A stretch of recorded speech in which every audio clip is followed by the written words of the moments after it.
Welcome everyone to a Tuesday edition of the Damage Report. Let's go ahead and do it. Welcome friends, welcome family. What's up, Ma? Welcome you guys, yes, to the Damage Report. I'm Jayar Jackson, filling in for John Iadarola, who is out at the moment because my man is dealing with life. Beautiful life. It's all things going down with him. But you know what, you guys, today we're gonna go ahead and dive into the news as usual. You guys probably know what's going on, but you know what, to help me out with this, because I haven't had the chance to really talk, speak, interact with my people in quite some time.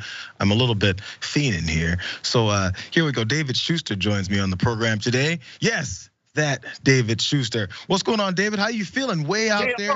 Where are we? What time is it? Who's showing? Oh, okay, all right. Jayar, it is great to be on with you. And you know what? I have a feeling you and I together, we're gonna make John rethink his views on family leave and everything else. Anyway.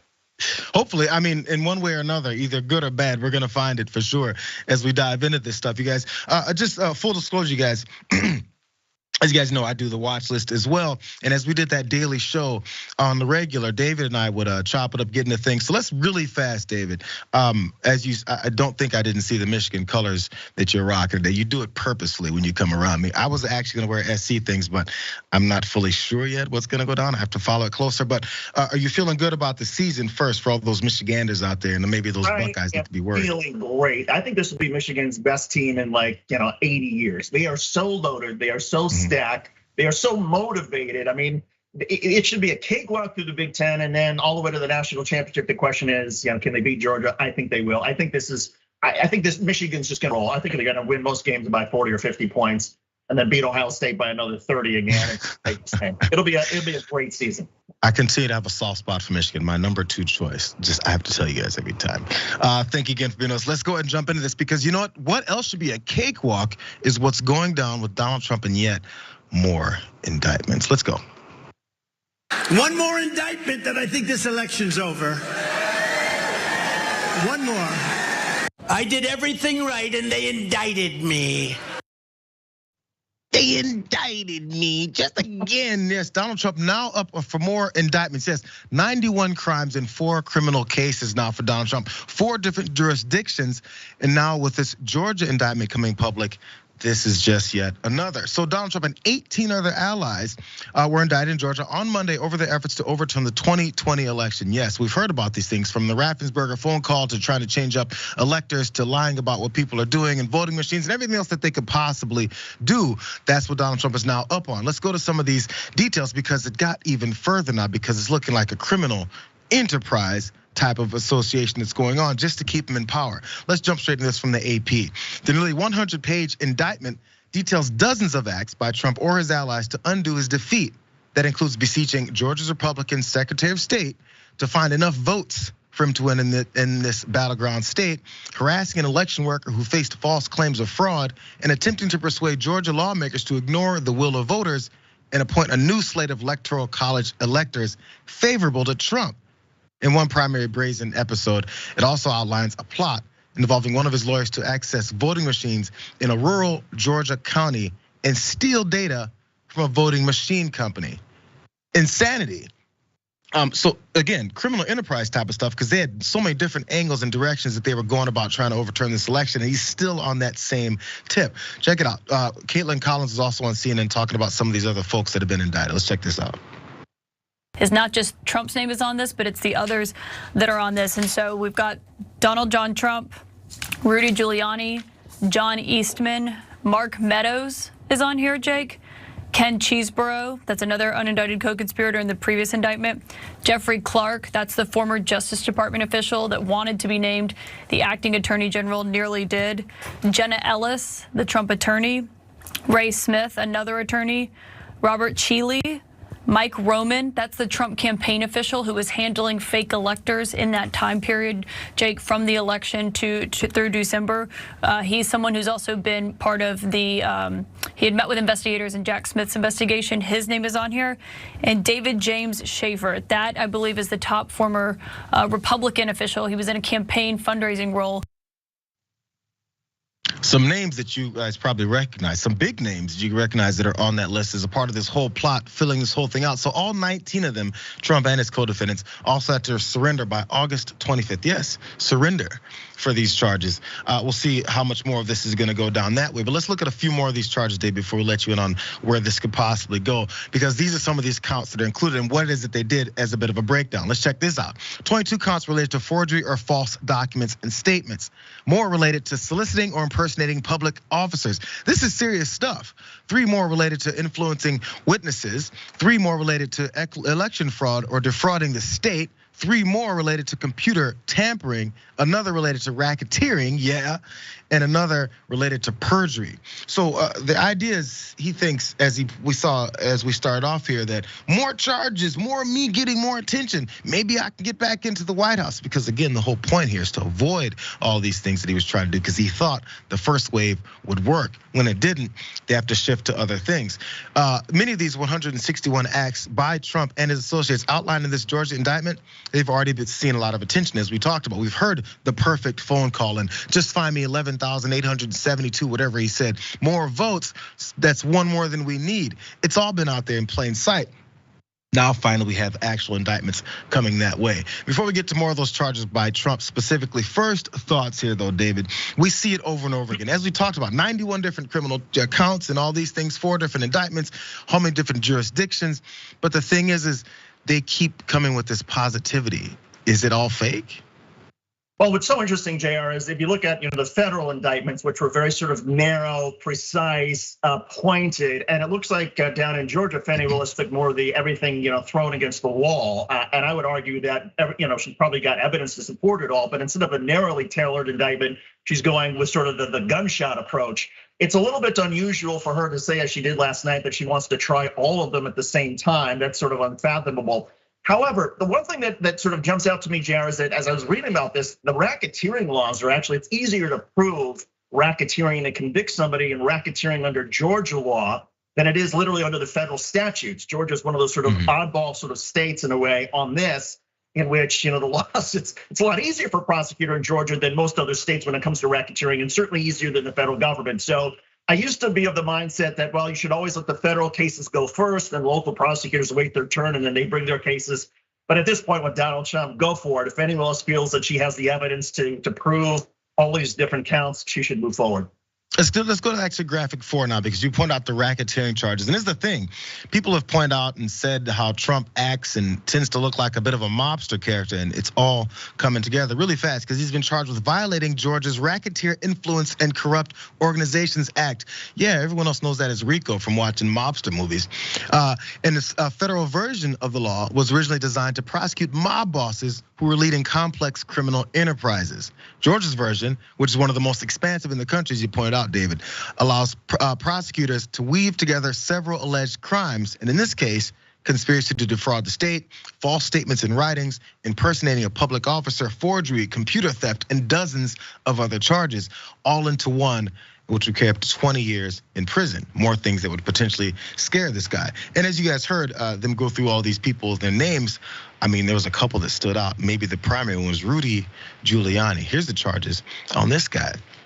He's charged with making false statements for allegedly lying to lawmakers by claiming that more than 96,000 mail-in ballots were counted in Georgia, despite there being no record of them having been returned to a county elections office, and that a voting machine in Michigan wrongly recorded 6,000 votes for Biden that were actually cast for Trump. So again, he does this with help. It's always been that way. He always needed help with getting these types of things pushed through, and all these names and all these figures, maybe they're lower level or people you wouldn't have heard of. Some of these are bigger, and those others that were bigger were jumping ship before, but Rudy Giuliani apparently doesn't understand it. And by the way, the irony of this is Rudy Giuliani made a name for himself, at least from what I remember, as far as taking down mobsters.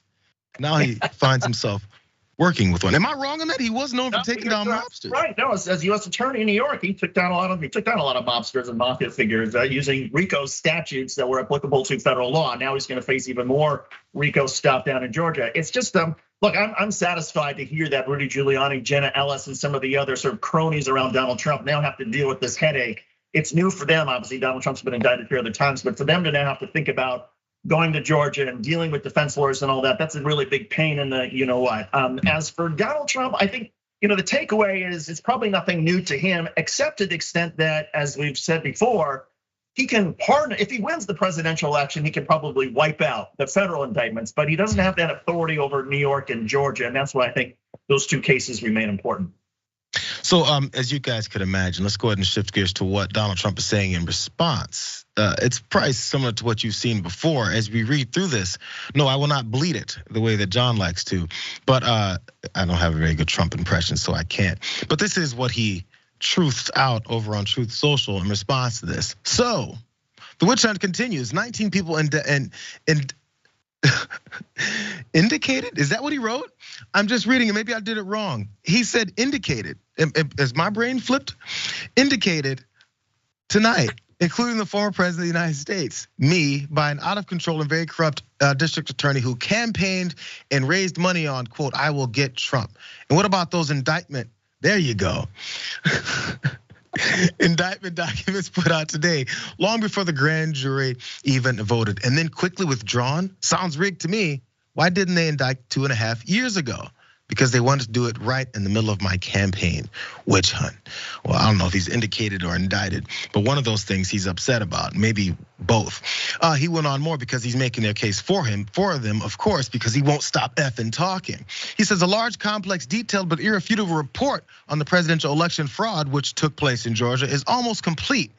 It will be presented by me at a major news conference at 11 o'clock on Monday of next week in Bedminster, New Jersey. Based on the results of this conclusive report, all charges should be dropped against me and others. There'll be a complete exoneration, more capitalization. They never went after those that rigged the election. They only went after those that fought to find the riggers. God, this guy, listen, there's been multiple judges that told him to be quiet, trying to don't reveal all the things that have been talked about, discussed, evidence that they're going back and forth through publicly, because this is something that's being adjudicated in court, because he's the head of the law and order party that apparently don't have much honor for that anymore at all in their lives. But instead, he's gonna continue to talk about how they're gonna be the ones. I can't wait for this press conference. What is it that we could possibly expect from this press conference? Something Mike Lindell-esque that would be giving us all the numbers. And this is what we've got. He's done it so many times, we've already seen it, bro. As a matter of fact, you've been in court 18 to 20 times right after you lost that election. And we're trying to see exactly how many more ways you can come up with telling us that you have no idea what you're talking about, that you're spinning your wheels, and as a matter of fact, potentially incriminating himself even further. What do you expect from this, David? I wonder if Donald Trump is going to try to make this report so confusing and so detailed and so complex that nobody can understand it. That way, because most people are not going to read it, the media will try to pour through it, and maybe a lot of attorneys will. But if Donald Trump is able to say to his followers, I gave them a report, I showed them how there was fraud, I showed them how I won the election in Georgia, even though that's not what the report says, and even though the report has, fictitious or bogus numbers or data that doesn't make any sense, as Donald Trump is known to put in these sorts of things, if he can make it so confusing that he can tell his own people, aha, we've proven it, they will then go to the polls and say, but Donald Trump has proven that he shouldn't have been indicted or indicated. And then everybody else will be looking at this report saying this is absolute nonsense. We might as well use it as toilet paper, but that doesn't matter to Donald Trump. At all. It's his approach. It's to spin it so many times that maybe his supporters are the ones that already, they don't believe anything that comes out against him anyway. But if he confuses more and more of them that are beginning to wonder, yo, this guy's got so many things happening to him. When we talk about the unprecedented nature of a president, former president, being indicated this many times, then maybe it's not the problem of the folks that are going after him. Maybe it's the problem of the guy who continues to get indicated. Yo, if it's just some random street criminal who gets indicated all the time, I feel like we believe that he's just a career-long criminal. Why does it flip in this particular situation? Someone with more power, money, and access to it, for some reason wouldn't do the same things? You would think that maybe he has more reason to do these things. Or maybe it's people like Ted Cruz who continue to defend him like this. I tell you what I really think of Donald Trump. This man is a pathological liar. He doesn't know the difference between truth and lies. He lies practically every word that comes out of his mouth. in a pattern that I think is straight out of a psychology textbook. The timing is nakedly political. Every time more bad news comes out about Hunter Biden or Joe Biden, you can set a stopwatch within hours. Some clown goes and indicts Donald Trump again, and then all of the little lemmings in the media go run and say Trump, Trump, Trump, Trump, Trump. If you couldn't tell there, the shaven Ted Cruz back in 2015-16 timeframe when he's actually campaigning against Trump, he was talking about how crazy and horrific the things that he does is. But when it comes to, I guess, more evil Ted Cruz with the beard, he's finding new ways to excuse it. It makes you wonder what part he has in this whole thing and why he has to have such. You can say nothing, but he was also in part of communications as the whole January 6th thing went down, and also as they were trying to overturn that election because of some loyalty that he feels he has to have towards Trump. But a lot of times when you see what you previously said about the same guy that you're now praising, you wonder, when did the switch flip? Even if it's legitimate, when did that switch flip for Ted Cruz? When did he start to believe that all those things about Donald Trump were no longer true, that he's this deplorable liar who will go after anyone and anyone only for himself and his own interests? And we still see it happening, and something changed in Ted Cruz. Something also apparently changed in Kevin McCarthy, because he had a couple words against Donald Trump after the 2020 election. But now he's saying this: justice should be blind. But Biden has weaponized government against his leading political opponent to interfere in the 2024 election. No proof of that, just saying it. He says now a radical DA in Georgia is following Biden's lead by attacking President Trump and using it to fundraise her political career. Americans see this through this desperate sham. It's one thing I agree with McCarthy on there, is Americans definitely do see through the desperate sham, and it's all these people that are defending Trump after they previously said everything he's done is wrong and illegal, and he should probably stop. And then until Trump slapped them in their face and said, "Get that back down on your knee, kiss this ring, and go back to defending me." There you have Kevin McCarthy doing it. One more, Lindsey Graham also told Fox News how Mr. Trump spent more on legal fees than he did on campaigning for president.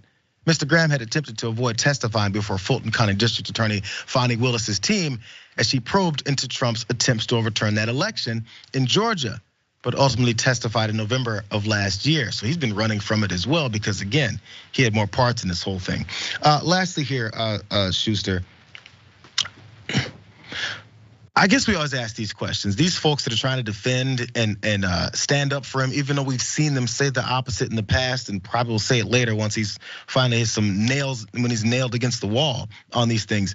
But where does this get their political career? No one's following. We see that Lindsey Graham getting booed at Trump events. Nobody likes Ted Cruz anywhere in America. So what is it about these defenses that are gonna help them?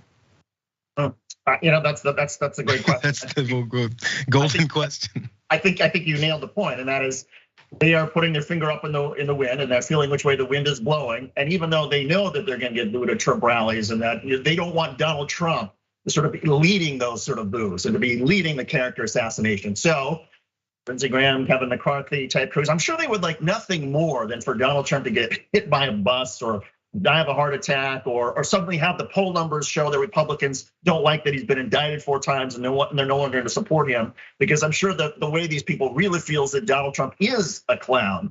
But until that moment comes and is clear to them, there's Ted Cruz in that video with the beard. I'm sure he was wearing oversized red shoes and was juggling off to the side, and Lindsey Graham as well. And they just have to, they have to continue acting, I guess, and playing the role, because they know that they can survive being booed at Trump rallies, but they can't survive politically if Donald Trump himself is leading the charge against them. It's something we're gonna have to continue to figure out how this goes down. Maybe he'll even go to that debate and they'll attack him on that. I doubt it though. We'll see where this all goes. But actually, as we take this first break and go to some of your comments, when we get back though, one of these main figures though, Ron DeSantis, is still fledgling and flopping around in his campaign to try and find some footing. Maybe he's one of those ones who's hoping that Donald Trump will just kind of go away, or maybe these folks that they're criticizing will actually come and get him. But we know, as everything continues to get spread out and delayed, they're probably beginning to worry even further. We're gonna get into that. I'll see your comments in a couple of seconds.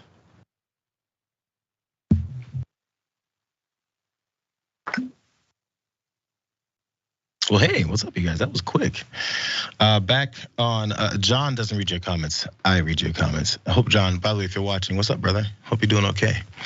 Let's go to some YouTube, some TYT member comments, you guys. Also, as usual, the the great comment of the day will also get a Blue Apron gift card. I'm not sure how many times it's been repeated for some of y'all folks, but I'll find the awesome one. Maybe it's this one. From Mongoose, 2 of my favorite hosts. Absolutely, thank you, we appreciate you, brother. Lynn says, JR, Tuesday must be the best day of the week. I just said it yesterday when I was in a meeting. I was like, Monday is still the best damn day of the week. It's gonna be Tuesday and Wednesday, I think, probably as we go forward. Let's see, new members. Lauren McRae, member for 31 months, tier 3. Thank you very much, we guys. Love you for all the support. We can't do it without you. Mary Waldron, tier 1. And also, Day Drunk Disco Dragon has been a member for 32 months. Lovely, glad to see you guys here. Andy Shimkus has been a member for 8 months. And they say, congratulations, Dragon Daddy. Oh, maybe it's upcoming. This guy's on his way. Everyone's congratulating the new, potential new daddy, Solati. Has been a member for 17 months. Also, congratulations to the new Dragon Daddy, upcoming, seeing what's happening. Lady Punch T, making sure that we're not having any weird curse words with PHs in there. Welcome to tier 1 as well. And Flutter Flea 007 has been a member for 6 months. And they say, I wish Dragon Mama a cakewalk of a quick, easy, and painless birthing experience. Yes, we can't wait to see the when and how the baby comes along. Let's see. Let's check. Oh yeah, we don't want to see that. By the way, yeah, we don't want to see. Did you ever see any of your children born, David? No. There was a C-section, and for the first one, and I got a glance, my wife being gutted like a fish, and I was like, I've seen enough. I had to witness the entire experience. I watched it all. It was lovely. It was just like the videos that we had to watch. More, you guys. Super chats, YouTube comments. Colin Hutton says it might not be Monday today, but JR's the host. Therefore, Tuesday is now the best damn day of the week. You guys are on it. I love you guys. You guys are still hanging around. You still know all the things that I've consistently said over and over and over again. Twitch, over on Twitch. Love you guys on Twitch. I miss you guys. Cinemo subscribed with Prime, and they've been for 28 months, and they say 28 and counting. Woot, woot. Ravenlight 303. Wahoo, the big 2-2. Is that us? The 2 of us? Star Knight, there we go. Some points about what we were talking about. Star Knight 402,001 says, buy 3 indictments and get 1 free. I like it. I'm gonna hold on to that one. I enjoy that one. Sonic Screwdragon says, the muted dragon and the MAGA ladies dreamboat. Happy day. Jesus, how are you the MAGA ladies dreamboat? This is insane. Also, go for the. It's yeah, because apparently I'm the mute dragon, but good news. He's with like, there's like, MAGA cougars are on the prowl or some, ridiculous stuff like that. But no. Oh, actually, no. You know what it was? Weren't you at one of those one of the Trump rallies? And some of the elderly MAGA ladies were a little bit tipsy. They were under the influence of something and thought that I was, one of their speakers. Schuster, that wasn't the reason. It's because the moneymaker was right in front of them.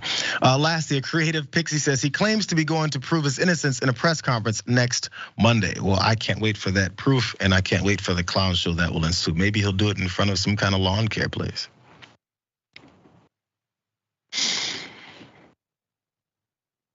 What's going on, you guys? Back on the damage report.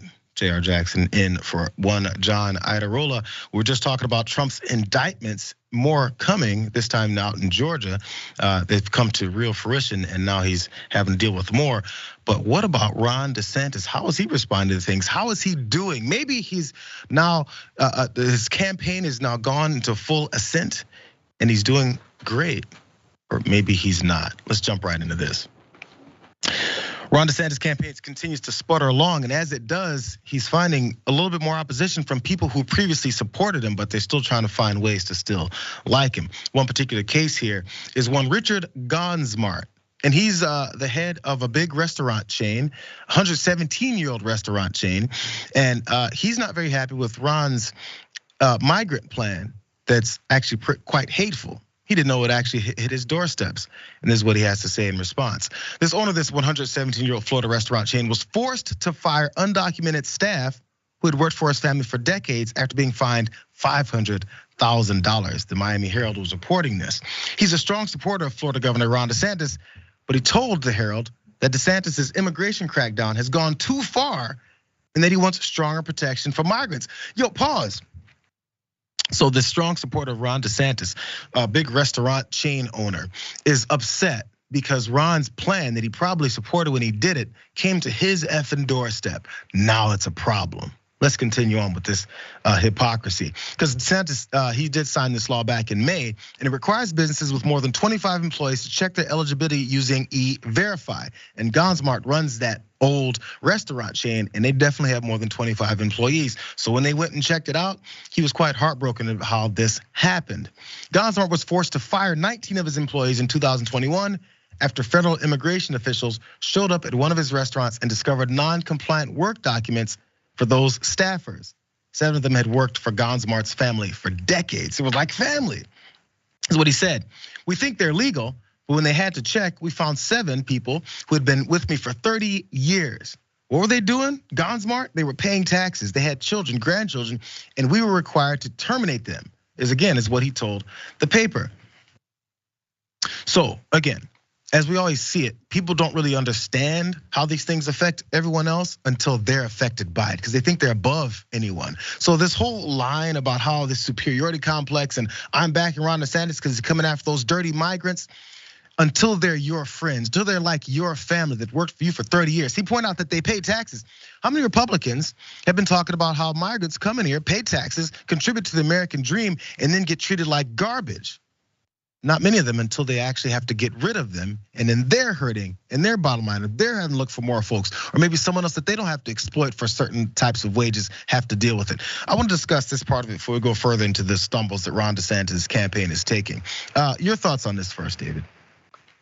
Well, I mean, like this thing about, a Ron DeSantis supporter, prominent supporter, saying that Ron DeSantis has gone too far. It echoes what we saw a couple of weeks ago, where one of Ron DeSantis' top donors, a guy named Bigelow, who had given like $20 million to a super PAC, said that DeSantis had gone too far, too extreme on abortion. DeSantis recently signed a law that criminalizes abortion after 6 weeks. In Florida, a lot of women don't even know they're pregnant at 6 weeks. And so, Ron DeSantis is getting pushback from sort of more moderate Republicans on that. It is interesting to see that he's also getting pushback from some of the supporters for being too extreme on anti-immigration. And it underscores Ron DeSantis has run a hate-based campaign, hating of women, hating of immigrants, but he does it without the sort of smile and without the charisma of Donald Trump. And so he's paying the price for both of that, lack of personality and policies that a lot of people don't like. Is it a personality? I mean, yes, it is a lack of personality, but he's been told this is the way to approach, because again, he's the clone of Donald Trump. It's the way he painted himself as he came into, I guess, national politics. But when you have to do that, you probably have to have some kind of an approach to where you believe in it.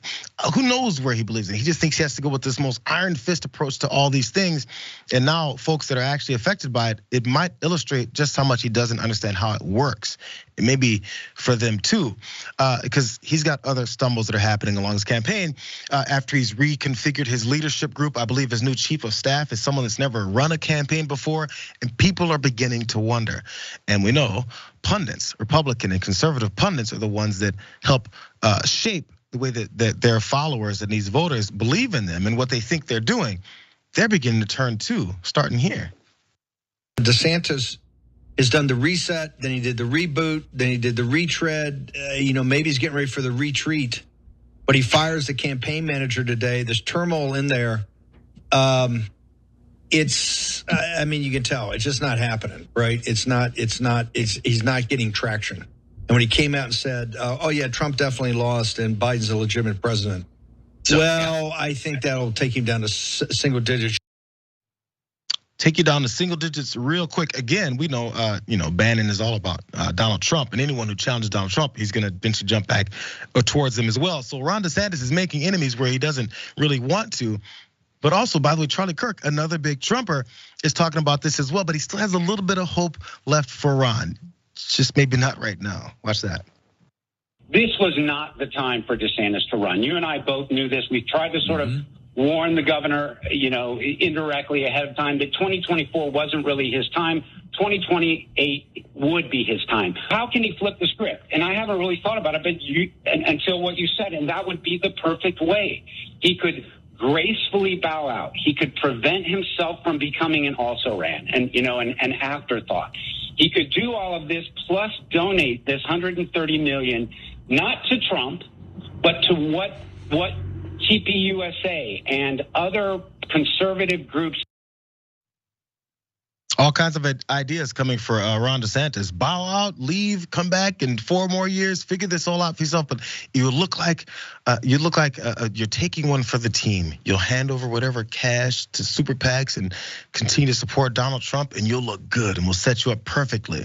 It's all about getting that power right now, and how much will they actually support him later when they've discovered how bad of a candidate he really is. Personally, I'm not sure if some kind of campaign reboot or some kind of new leader may help him with this. But what else they also point out, and maybe this is probably the scariest thing that he could be compared to, is another Scott Walker. Yeah, you haven't heard that name in a while because he ran for president and no one's heard of him since, because he was painted as a rhino, similar to the way that Donald Trump is trying to paint Ron DeSantis as one, which ironically might be why he's going so hardcore and making these enemies in places that he probably shouldn't. So this shift has also happened with these pundits as well, David. Maybe it's a bold prediction, but people are not people, but some even Bannon suggesting here maybe you should just leave. How disastrous would that be, though? Yeah, I think you're right. I don't think you can do a personality transplant, even if you had 40 years, never mind 4 years. So I think him getting out of the race now is not going to help him in 2028. I think he's probably doomed in 2028. What's so interesting to me is that in a place like Iowa, where people are generally polite, even on the Republican side. I mean, he was getting booed at the Iowa State Fair, and people got more excited when Donald Trump's airplane flew over them. He was flipping hamburgers, and so it's like the hits keep on coming. And again, I'd say that the biggest difference between DeSantis and Donald Trump is Donald Trump will say horrible things about immigrants. He'll say horrible things about women, but he does it in such a way with sort of a twinkle in his eyes, smile on his face, that he convinces a lot of his supporters to think, oh, of course he's joking. It's just a joke that they're all rapists. And they can sort of laugh and they can say, well, I don't believe that all immigrants are rapists. And Donald Trump was just sort of joking about that. Well, when Ron DeSantis bashes immigrants, there is no sort of hint of humor or lightness about it. It's as if Ron DeSantis really believes that all immigrants need to be shipped out and that all women should have no rights. And so there's no humor whatsoever. And so I think that makes even some Republicans feel a little bit uncomfortable that, well, Donald Trump has sort of been on the joke. Ron DeSantis can't laugh at himself. He can't laugh about anything. And it's, he's in 3rd place now in Iowa behind Mike Pence. He's in 3rd place in New Hampshire now behind Chris Christie and Donald Trump. I mean, he's going in the wrong direction. I wonder what he's gonna pull off next. More reconfiguration, more hate. Maybe you can go after that woke stuff that's been working for him so far. Let's jump to maybe more important things, because lives are definitely been lost and more are in danger out in Hawaii. So many folks have tried to figure out exactly what it is that happened with these wildfires that have devastated so much of the state. I guess we'll start ridiculous. Let's go here. Big fires in France right now, big fires in Germany. When the winds get high and it's dry, out come the Extinction Rebellion leftists. And they don't like populists. They don't like people having houses. They don't like people having cars. And then obviously the globalists. So I believe arsonists did set these fires, and we have evidence we'll cover next hour of that, and people being arrested for it. Obviously the globalists, I mean, that doesn't even need to be said. It's obvious. Alex Jones there giving his thoughts about what's going on in Hawaii with the wildfires and the causes, and how somehow people are controlling exactly how this goes because they want it to look a certain way. I guess so. Donald Trump also had things to say about it as well, which maybe began normal, but then it went very Trumpish. Watch. I would like to express my sympathy and warmest regards to the people of Hawaii, and specifically all of those who have been so gravely and irreparably hurt by the tragedy of the wildfires in Maui, something the likes of which have seldom been seen anywhere at any time. Our government was not prepared, and very importantly, the aftermath is going very poorly, with the governor of the island wanting to do nothing but blame it on global warming and other things that just happened to pop into his head. When asked about it today, as he was getting into a car, perhaps coming home from the beach, where he has been spending a great deal of time, crooked Joe Biden, the most incompetent president in the history of our country, with a laugh and a smile, said he had no comment on the death and the tragedy. To say no comment is oftentimes fine, but to be smiling when you say it, especially against such a tragedy as this, is absolutely horrible and unacceptable. We know politicians trying to find any way to capitalize off of anything, especially when it comes to tragedies within the country. But it usually is masked a little better than that. It's a horrible tragedy that's happening in Hawaii. And can you believe Joe Biden, he had a smile on his face? Okay, anybody who actually would jump onto that already hates Joe Biden anyway for many other reasons that that Donald Trump has told folks. But this is supposed to be some kind of way for him to get himself inserted into it. Again, nakedly, obviously, him just trying to promote himself. A little more of what actually is going on in the state and how many actual people are affected by it. So as of Monday afternoon, though, officials confirmed that 99 people have died, which is up from the previous count of 96. The governor, Josh Green, told CNN on Monday that the death toll would likely increase very significantly, and it could double over the next 10 days. An unknown number of people are still unaccounted for as search teams with cadaver dogs look for remains in devastated neighborhoods. And while FEMA earlier Saturday said it was premature to assign even an approximate dollar amount to the damage done to Maui, the governor estimated that the losses approached $6 billion.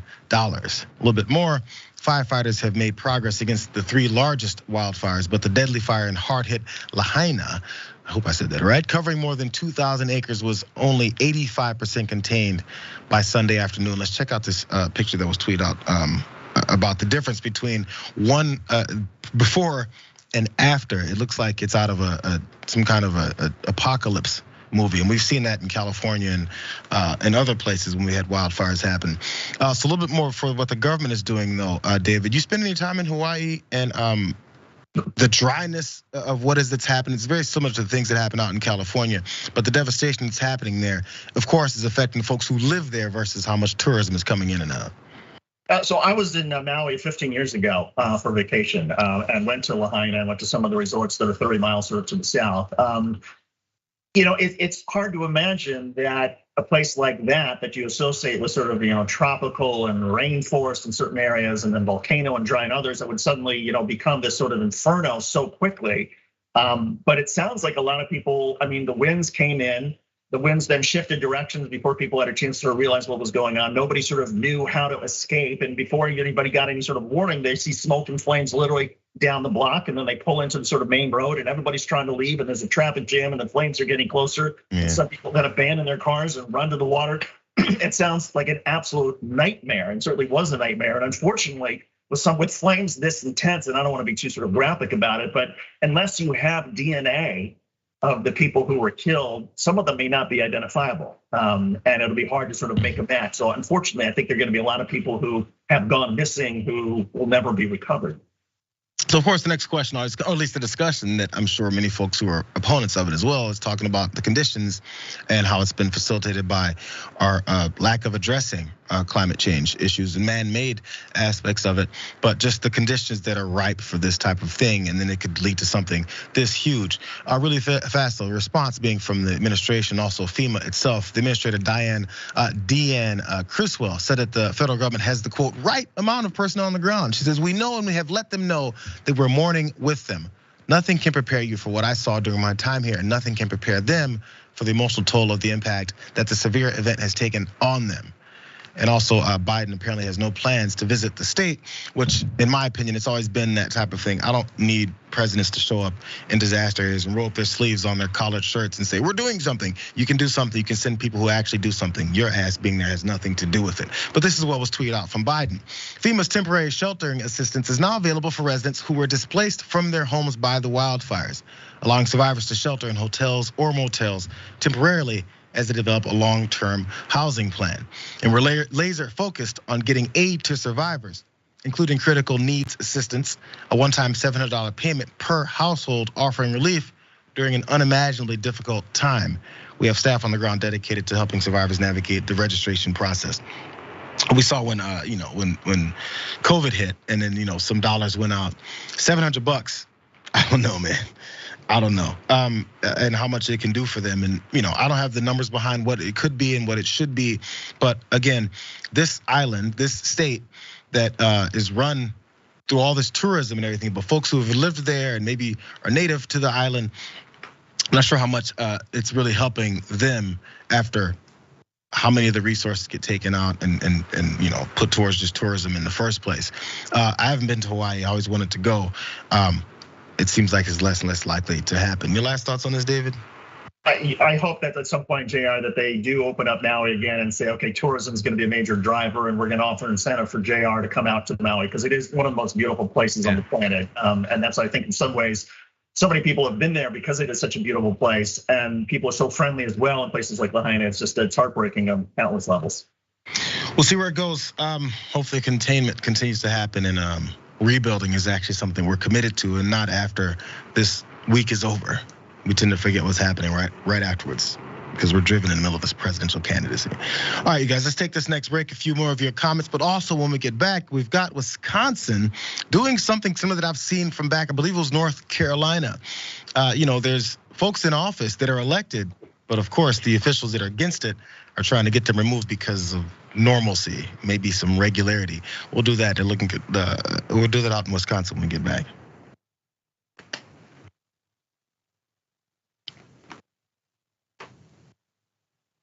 Hey everybody, what's up?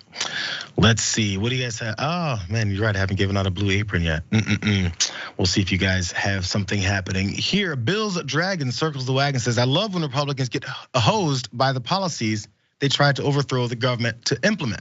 Also, which team will be more, this is for you, David.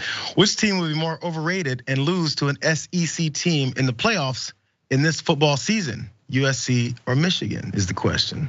Well, I think if USC even gets to the playoffs, that would be a freaking miracle, right? I mean, that would be that great.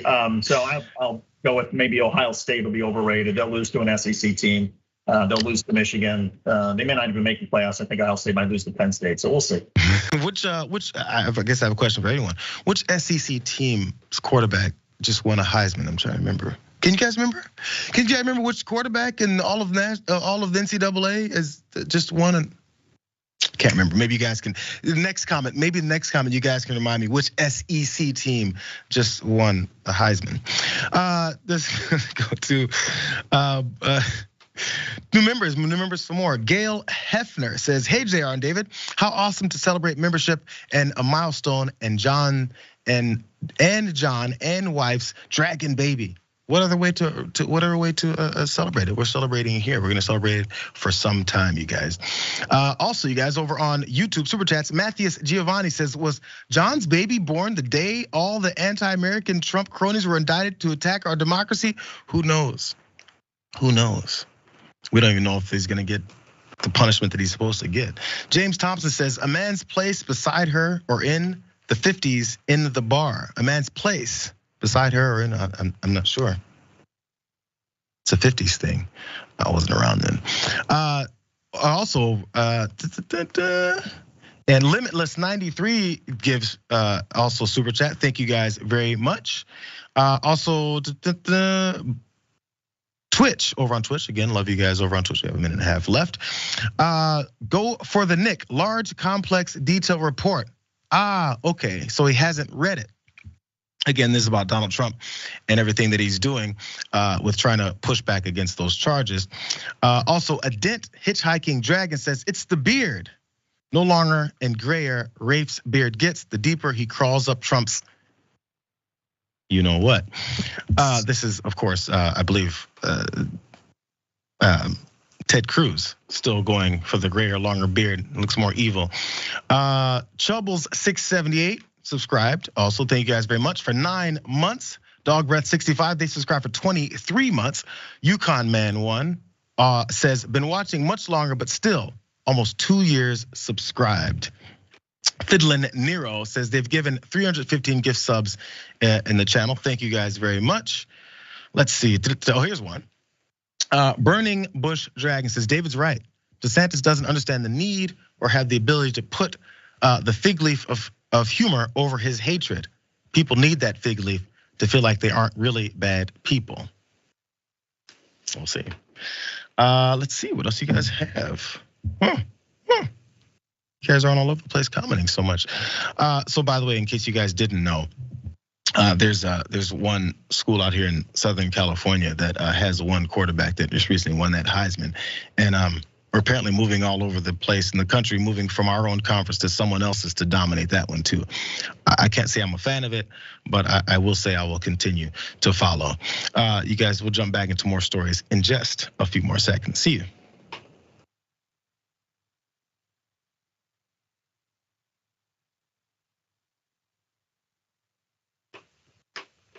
Back on the damage report, you guys. Glad to have you. Let's jump straight into this next story. Man, we're running low on time, aren't we?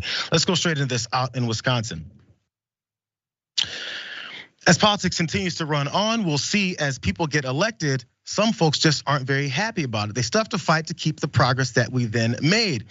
In a radio interview on Friday, Wisconsin Assembly member Robin Voss accused the state Supreme Court Justice Janet Protasewicz of, quote, prejudging the outcome of a potential case challenging the legality of Wisconsin's electoral maps and their gerrymandered maps. Let's get into the details of that. The Republican leader of Wisconsin's Assembly late last week threatened impeachment proceedings against that state Supreme Court justice if she doesn't recuse herself from cases involving Wisconsin's legislative maps, which GOP lawmakers have aggressively gerrymandered to give themselves what experts say is an illegal electoral advantage.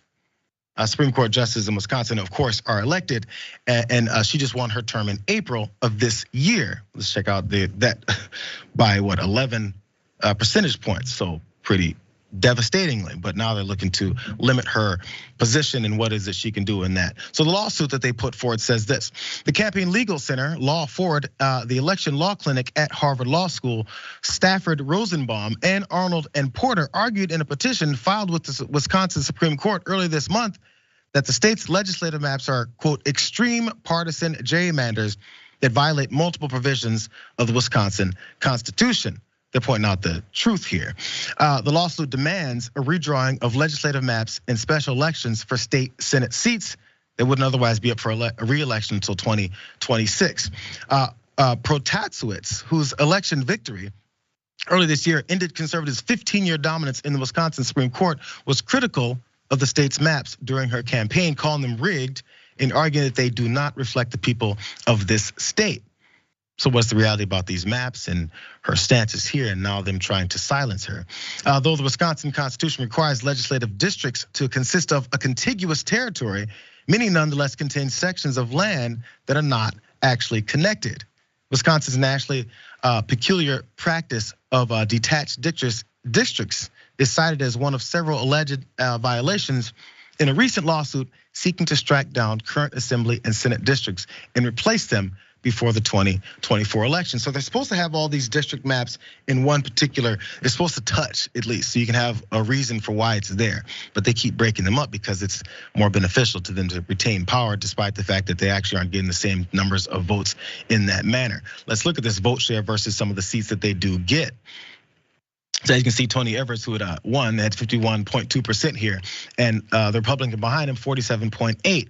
Also in the state legislature, as you can see, Republicans have 64 in the Assembly to the 35 Democrats, despite the fact that the numbers that voted for them is so much different, as you can see from the number of Democratic voters versus Republican ones, because of the gerrymandered points. And they can still have some level of control without really winning to a high enough degree. So even if the Republican-controlled Wisconsin Senate doesn't ultimately succeed in convicting Protasewicz, her impeachment in the Assembly would, under Wisconsin law, prevent her from hearing any cases until her acquittal. So if nothing else, David, they're at least delaying this long enough and keeping her from actually doing her job to a degree, because in America, that's democracy. What an absolute sham. I mean, this is so ridiculous. I hate gerrymandering and the drawing of districts to so heavily favor one party or another. It's a problem. But the idea that, I mean, this is essentially a fake impeachment, right? Because even if they can't get through with the impeachment, well, they can sideline her. That's her strategy. They lost the election. She was elected to the state Supreme Court, but because they cannot accept election results, now they have to sideline her on all cases that are involving gerrymander. It's absolutely ridiculous. And at a certain point, you'd like to think that even like the Wisconsin Republican Party would have some shame. Usually Midwesterners are a little bit more polite and earnest than other parts of the country. But no, in Wisconsin, they're just as Looney Tunes. Yeah, it's crazy though. Like, so these are things that happen right in front of us in broad daylight. We've seen gerrymandering, we've seen challenges to it. In fact, gerrymandering happens on both sides of the aisle. But then whenever there's this lesser number of voters that actually have your back, and then the next step is then to just go forward with acting like you have some kind of mandate. Many times we talk about how Donald Trump is the one who lighted this fire under many Republicans to just kind of cheat their way through elections and power control. But they've been doing this for a while now, and maybe maybe their boldness has been growing since. But in this particular one, who pays attention to Wisconsin, in particular, this state Supreme Court justice, and where they're standing with gerrymandering outside of folks of Wisconsin? It's kind of happening in broad daylight, but how much do we really pay close attention to it? Do you see major news networks talking about it? And that's not to criticize them. Where's the time to do that type of stuff? It's why they can see themselves doing this straightforward in front of everyone there. Before we get out of this hour, let's do one more here. Shift gears over to, maybe you guys have seen the movie. I haven't, but Michael Oher from the Blind Side movie has come forward. He's making some news, and people are talking.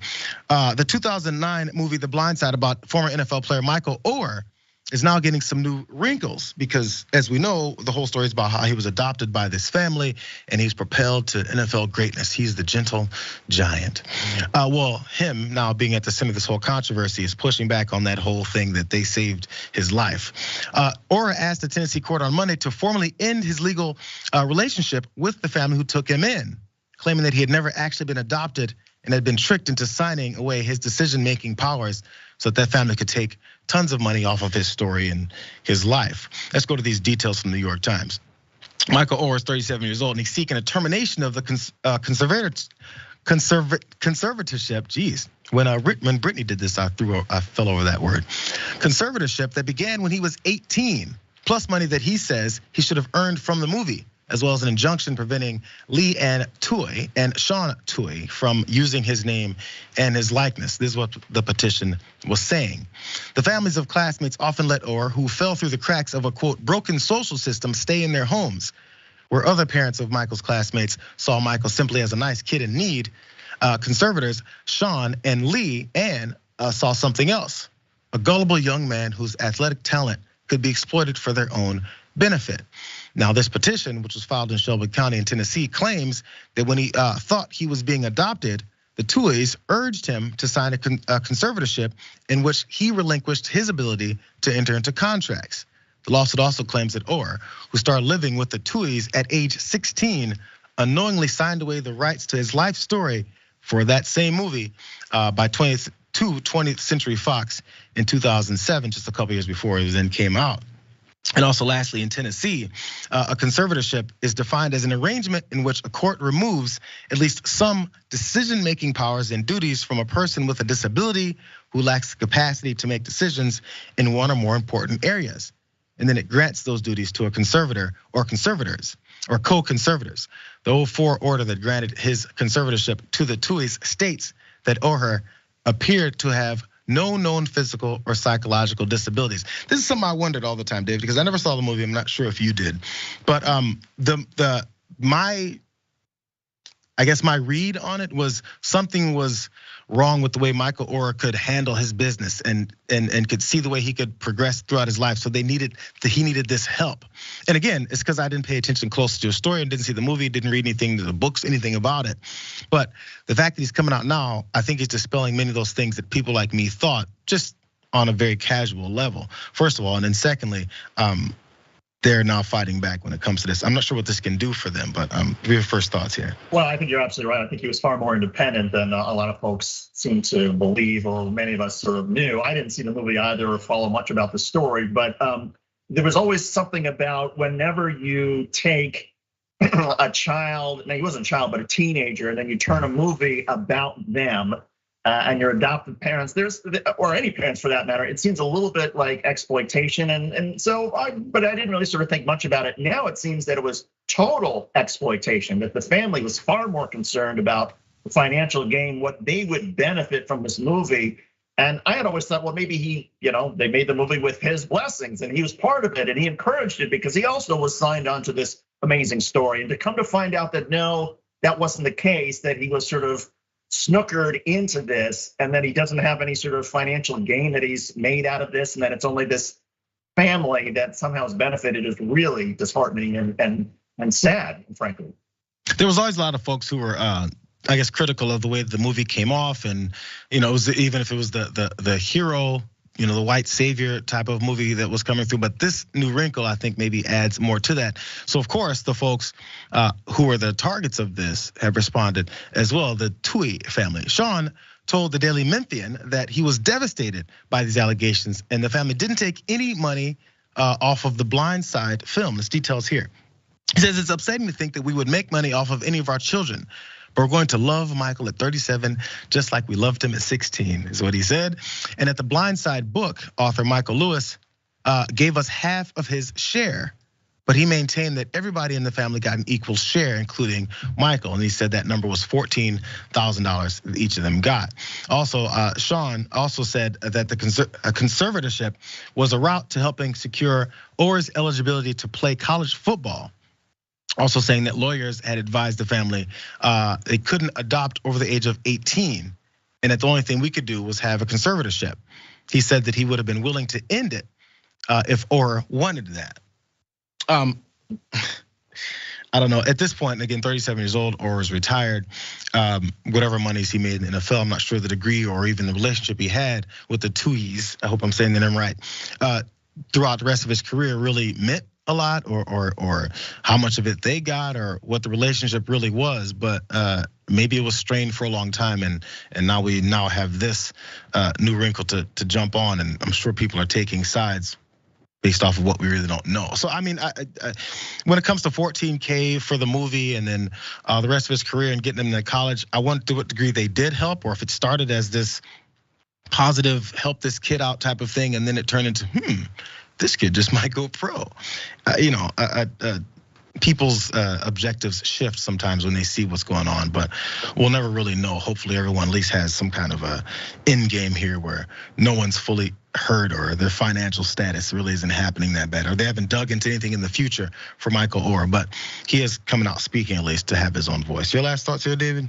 I'd be curious. That Michael Lewis is a pretty well-known, esteemed, incredible author. We haven't really heard from him about this, and so for those of us who aren't quite sure what to believe, I'd be curious if some journalist actually talks to the author, Michael Lewis, and gets his take on, okay, was there anything weird that you saw? Was there anything that was not on the up and up? Was somebody taking advantage of somebody else? Because he would probably have a pretty interesting perspective on all that. I'm gonna have to watch the movie and see how they depicted it. Because I'll start a book and get through the first 4 chapters, and then something just kind of happens. So my bad, it's just how it is. Okay, so you guys, let's take this break now as we go in this first hour. But of course, up next we've got the pre-port. We've got the post show, so hold on to your butts, as you guys are gonna see in a second. We'll come back with more stories. Me and David Shuster will see you guys in a couple minutes.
Back on the damage report, actually the aftermath. I told you guys I'll figure that out. I mean, it was told to me. Full disclosure, just keep it real. I forgot.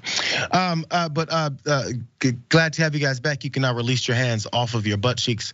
We're now back. A few of your comments, though. Actually, we'll go through us a couple before we jump back into these last couple of stories. Burning Bush Dragon, again over on Twitch, says David's right. Oh, there you go, Dave. DeSantis doesn't understand the need or have the ability to put the fig leaf of humor over his hatred. People need that fig leaf to feel like they aren't really bad people, 100%. Well, it's always a veil. It's always like, we're doing this for either for your religion, your family, or something that you're supposed to be this moral character for. But in reality, it's just pure blind hatred, which actually we're gonna find out in one more second. But one last comment here. I'm a Faye Bean at 94 says, sending support from the UK. Trump needs to be imprisoned and sending love out to the Hawaiians, hoping that they can recover. Absolutely agreed on all fronts. We'll see as indictment week continues, which will then turn into indictment month and indictment year and everything else for Donald Trump. Hopefully those things turn into convictions. Let's go ahead and jump into some of these folks who find themselves hating others just for the sake of hatred out here in Texas. Let's go. So as politicians and pundits continue to push this whole thing up against anti-woke and anti-school districts and book banning and all of this, they'll actually begin to reveal where they actually stand on these, and it's just pure hatred. The latest comes from a bunch of angry mama bears down in this small town near Houston, where now they've lost their minds over a classroom poster that has different races holding hands. Just way too woke, or is it not racist? We'll see. Here's the details. According to ABC 13 Eyewitness News in Houston, things started when a school trustee, Melissa Dungan, declared that she had spoken to parents who were upset about, quote, displays of personal ideologies in classrooms. Displays of personal ideologies in classrooms. Keep that phrase in mind as you think about the things that they're saying about their own personal ideologies. When pressed for an example, according to the news report, Dungan referred to a first grade student whose parent claimed they were so upset by a poster showing hands of people of different races that they transferred classrooms. And that's just your problem, bro. I wish I was shocked is what Dungan said of the poster. So I am aware that these trends have been happening for many years. Which trends, Melissa? More. Dungan was backed up by another trustee, Misty Odenweller, who insisted that the depiction of race mixing was in some way a violation of the law. The two women are part of Mama Bears Rising, which is a secretive far-right group fueling the book banning mania in Conroe and the surrounding area down there in Texas again. And when another trustee asked Dungan if she personally objected to an illustration of cross-racial friendship, she demurred, simply declaring that she was just trying to avoid, quote, situations like that. And when asked, situations like what exactly? She didn't say, because the situation was having your white kids near anyone else, or even having the idea that they can be near anyone else without wanting to kill them. That's just her moral is her beliefs. Just so I understand, you are seriously suggesting that you find objectionable a poster indicating that all are included, is what Stacey Chase, another trustee, said. Dungan wouldn't say whether she found that poster objectionable, but just that she wants to avoid, quote, situations like that by having the board adopt stricter standards and adhere to the state policies already in place, prohibiting teachers from displaying political items not relevant to curriculum. When asked if the Bible verses were also in violation of existing policy and should be removed, Dungan struggled to respond. Right? Would you agree? Trustee Detrin Williams also asked her, and she says, I don't know. So, David, we've got now more instances of this. We've seen the book banning talks. We've seen them talking about critical race theory and how it's teaching white kids to start believing that that they should hate themselves because of the history, which wasn't actually them, it was other folks, but still they should be connected to it somehow because we don't want to learn about it. And now in this case, apparently, political ideologies is being a political statement being said. Personal ideologies put up in a classroom with multiple races with their hands in one poster, because if that gets to that degree, who knows what could happen? What are your thoughts? Well, and I think you said this is first grader, right? She's got a first grader and she's concerned about that. I have a rising first grader, kid's gonna start first grade.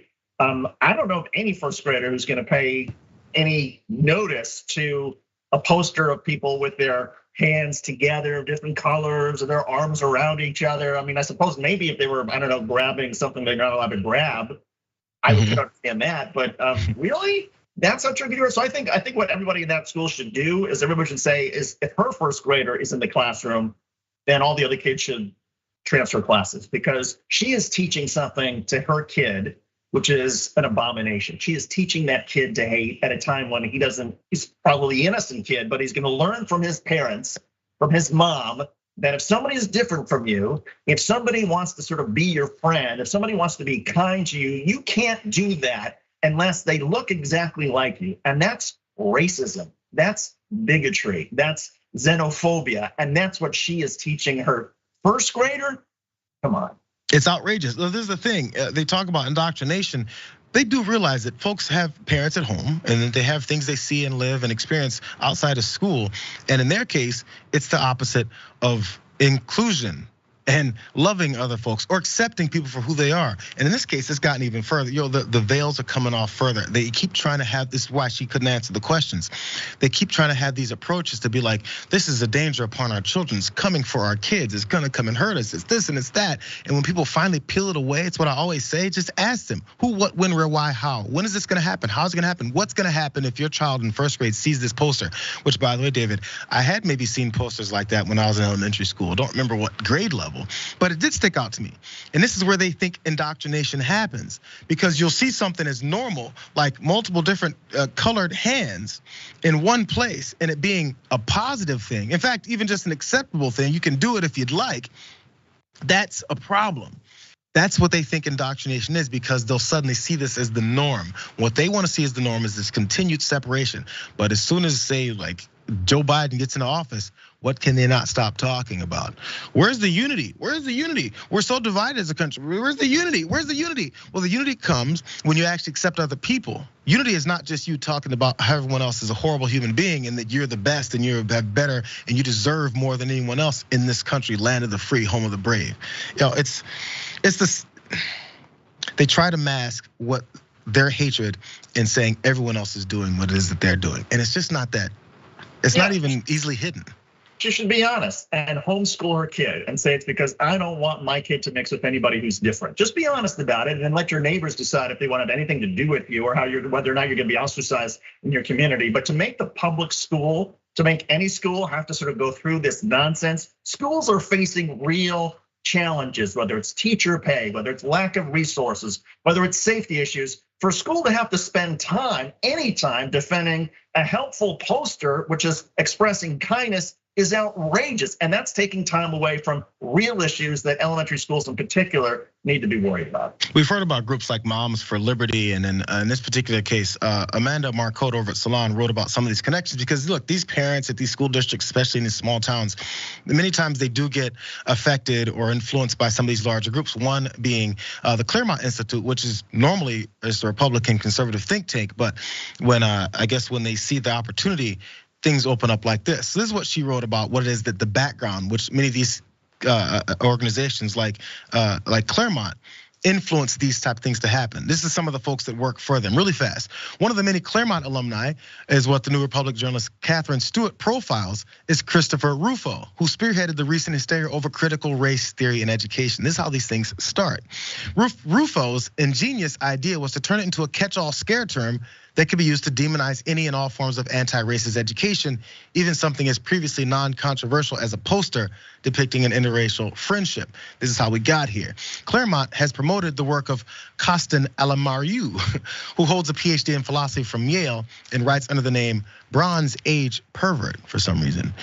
He has declared that the, quote, liberation of women is an infection that requires the most terrible convulsions and the most thorough purgative measures. That's what they're thinking. These are the folks who write for them.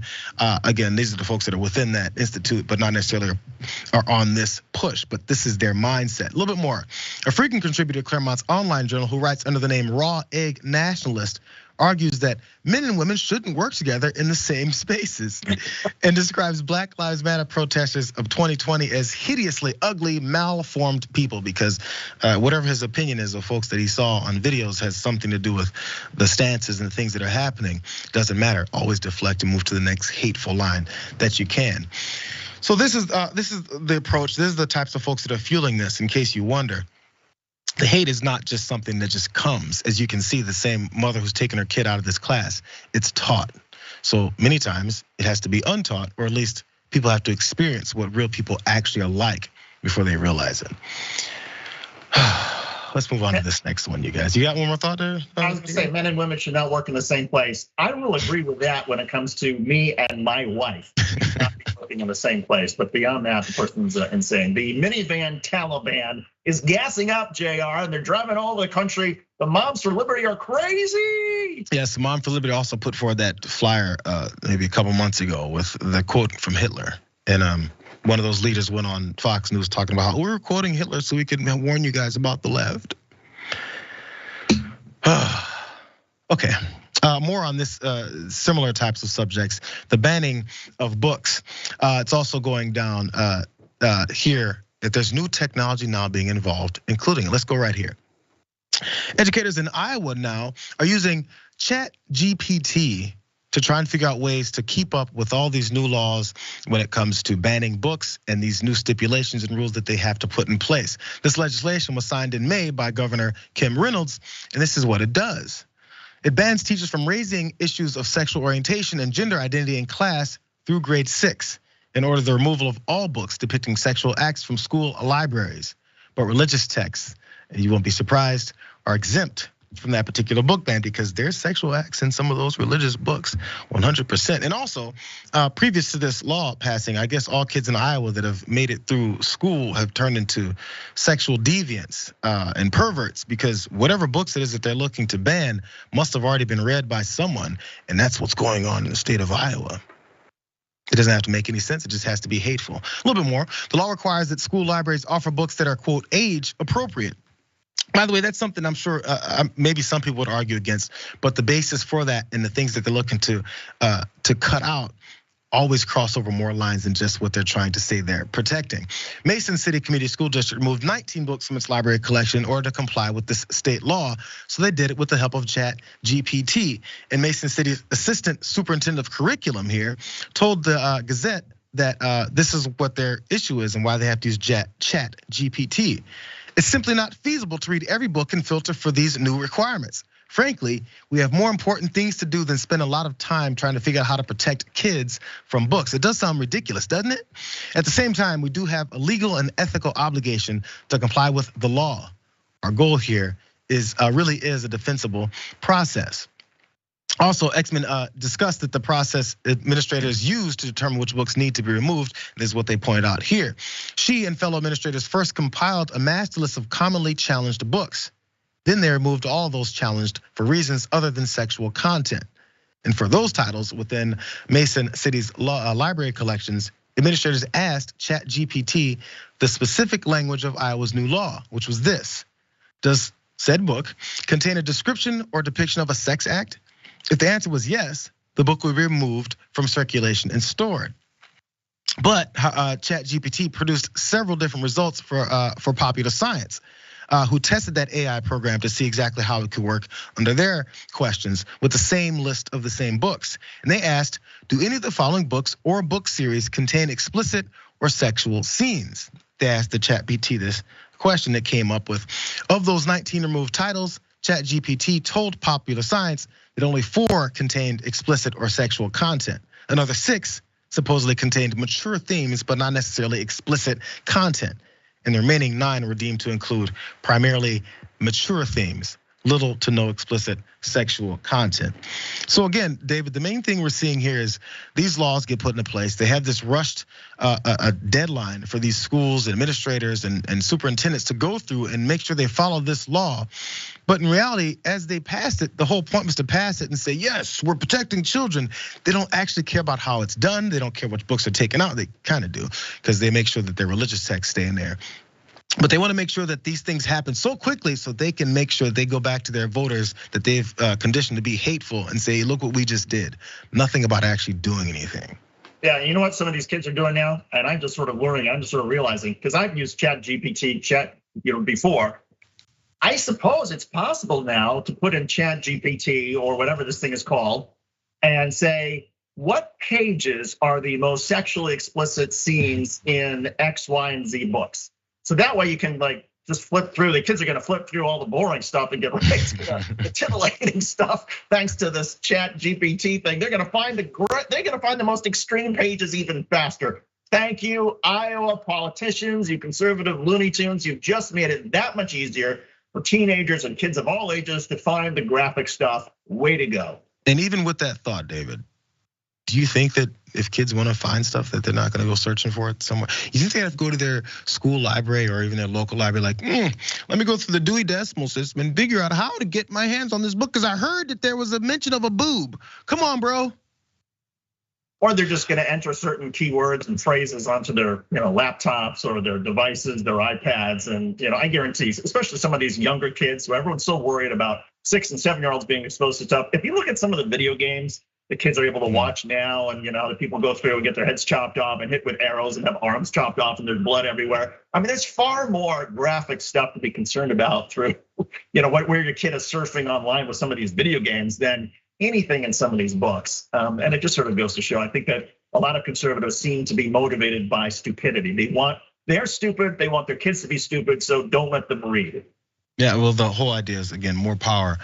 You mentioned the things with graphic natures of movies and all that, but like, I literally know where these billboards often pop up in my drives, and the horror movie films and the just still images on these billboards of blood dripping off of it, some disfigured face with teeth that have non-human shape, someone putting a knife into someone else's neck and blood spreading out. All that is perfectly fine as you're driving with your 4-year-old driving down the street. But if there's a mention of a boob, oh my God. In fact, the kid was closer to that than they would ever been to these horror movies. That's how they ate when they were babies. It's one of those things, but we've found a way to just have it only be a sexualized thing, something to be afraid of and detach kids from. But also, when it comes to blood and horror, it's perfectly fine. No one's going to school districts and trying to tell people, yo, we have to find a way to make sure that there's no blood ever mentioned at all in this. Think about some of these kids, what these kids probably discuss and talk about, and actually have seen, again, in this day and age with iPads and everyone's faces, the things that they've talked about and seen is always obscene. There's no approach to that though, because there's no money in that, or there's no winning elections in that. And I'm fairly certain, Jayar, the kids who are going to be the most addicted to that kind of stuff on their iPads are the ones who are repressing it because their mom or their dad says, oh no, you can't read this, or we have to ban this book, or we have to ban this particular thing. We can't have access to this. Those are the kids who are going to grow up really troubled and are actually going to find themselves even perhaps more attracted to the very stuff that their parents are trying to keep them from. I remember I think it was in 4th grade. There was a book with some 3 or 4 curse words in it. My parents were like, oh, they wanted to review it. And they read the whole book and like, oh, okay, there's issues here and here and there. But literally to this day, I have no idea what that book was. I don't remember what it was about. I don't remember what the curse words were. I don't remember any of the other questionable things that they had an issue with, because it was like 35 years ago. It didn't affect me, just saying. Whatever lessons were being learned were learned. That does it for Tuesday, you guys, on the Damage Report. Thank you, David, for showing up here with me. Maybe we'll see a little bit more of you as we go through this, eh? They are anytime for you, anytime, anywhere, anyhow. I'm with you, my man. Thanks for doing this. Love hearing it. Glad you're with us as well. Good luck on the upcoming season. Thank you guys also for being with us as well. Man, it didn't go by that fast, but it went by kind of fast. Indisputable's up next, you guys. We'll see you guys tomorrow.